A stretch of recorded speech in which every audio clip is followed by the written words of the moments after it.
Pensemos en la cordillera de los Andes. No es solo la columna vertebral de Sudamérica, es mucho más que eso. Es su salvavidas. Estas montañas son como gigantescas torres de agua que dan vida a todo un continente. Pero esas torres se están desvaneciendo. Hoy vamos a analizar por qué está pasando esto y, sobre todo, qué significa para millones de personas. A ver, ¿qué vamos a recorrer hoy? Pues primero vamos a entender por qué estos glaciares son un auténtico tesoro. Después nos meteremos de lleno en el coste humano de que desaparezcan, la increíble tecnología espacial que nos permite verlo todo, y finalmente exploraremos las soluciones, uniendo la sabiduría del pasado con la innovación del futuro. Vale, para meternos de lleno en la crisis, lo primero es lo primero. Hay que entender por qué estos glaciares son tan importantes. Es que no hay que ver estas montañas solo como roca y hielo. Son mucho más. Son como inmensos depósitos de agua naturales. Durante la estación seca, cuando no llueve, el deshielo de sus glaciares alimenta los ríos y los acuíferos. Vamos, que mantiene vivos a ecosistemas y comunidades enteras.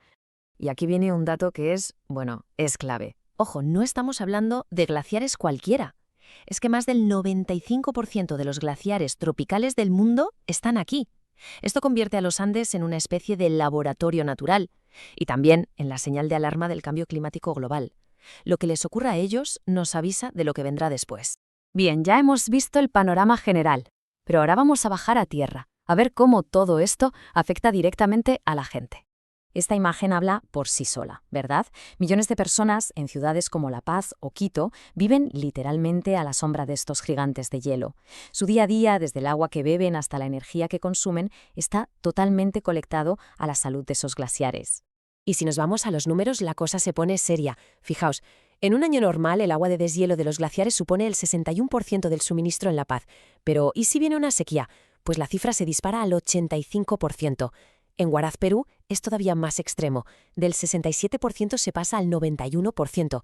Vamos, que los glaciares son el seguro de vida hídrico para los tiempos difíciles, y ese seguro está desapareciendo.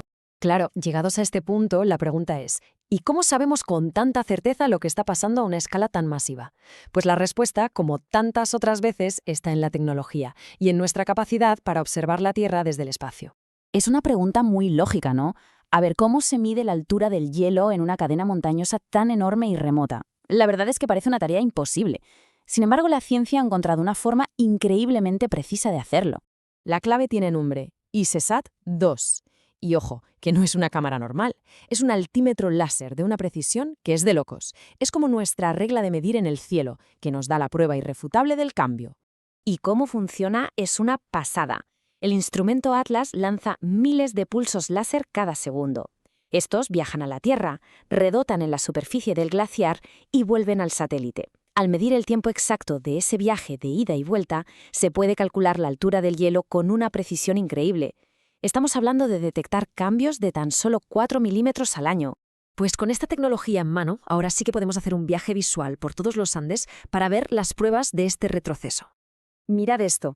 Es el casquete glaciar de Quelcaya, en Perú. A la izquierda, en 1988. A la derecha, en 2010. Es que la diferencia es abrumadora. Es la masa de hielo tropical más grande del mundo y de repente han aparecido 8 nuevos lagos por el deshielo. Y para ponerlo en perspectiva, que esto es lo que impresiona, en el pasado el glaciar avanzó 300 metros en 1600 años. El retroceso actual es de 300 metros en solo 25 años. Y que nadie piense que esto es un caso aislado, ¿eh? El problema afecta a todo el continente. En Venezuela, de 10 glaciares en 1952, solo queda uno y está a punto de desaparecer. En Bolivia, el glaciar Chacaltaya, que fue una estación de esquí, ya no existe. Se esfumó.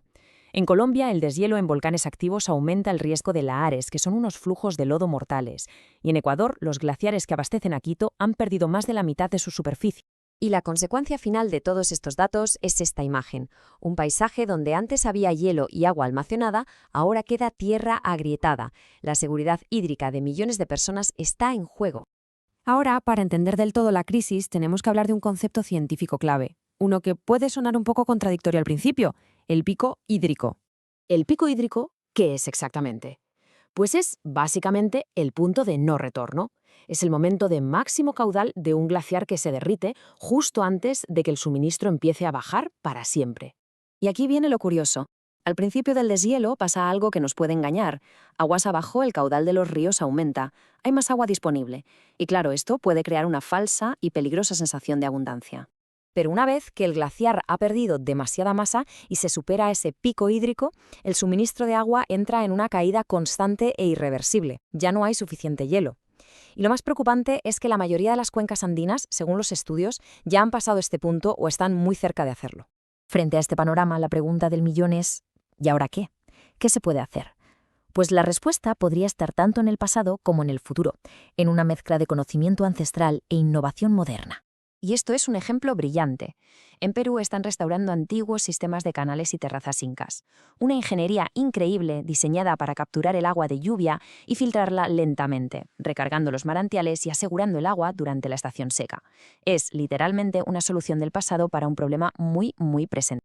Pero claro, la sabiduría antigua no es suficiente. Hay que combinarla con estrategias modernas. Y aquí hablamos de todo: financiar nuevos embalses, desarrollar servicios climáticos que manden alertas a los móviles de los agricultores, aumentar la cooperación entre países que comparten ríos, integrar los datos de satélites con el conocimiento local y, sobre todo, que las políticas nacionales reconozcan los desafíos únicos de las zonas de montaña.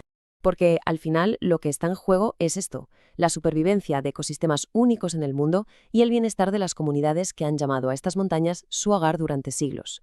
Así que la pregunta que queda en el aire es crucial. A medida que sus torres de agua helada desaparecen, ¿podrá el ingenio humano, tanto el antiguo como el moderno, fluir lo bastante rápido como para asegurar su futuro?